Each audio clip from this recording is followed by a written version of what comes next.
Hello and welcome back to Responsible Economy. Today we are diving deep into SoFi's debit card.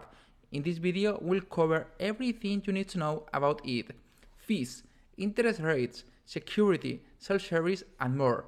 As always, stay tuned to the end for a comparison of the best debit cards available in the United States in 2023.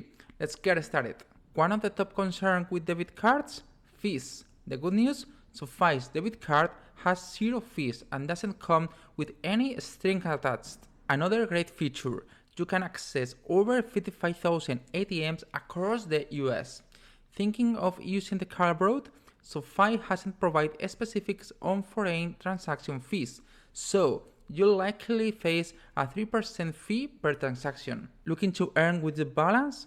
This might not be the card for you. SoFi only offers a 0.50% APY. Some US banks out there are floating rates above 5% APY. A noticeable downside? SoFi doesn't support Zelle, which is a significant drawback considering bank transfer in the US can be pricey. If you need to send or receive money frequently, this account might not be ideal. For peace of mind, SoFi is Federal Deposit Insurance Corporation insured. This means your money is secure up to $250,000. Even if SoFi hits rough waters, your first $250,000 is safe. There is a cherry on top for those who set up a direct deposit. If it's over $1,000, you'll get a $50 welcome bonus.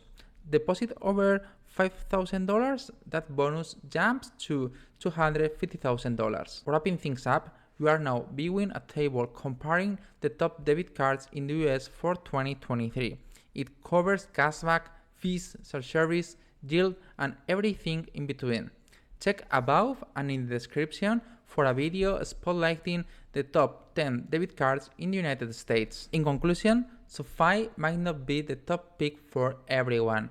It lacks cashback on purchases, has no sales support, and interest rate is on the lower side. On the flip side, the card is free and you can make ATM withdrawals at over 55,000 locations without fees.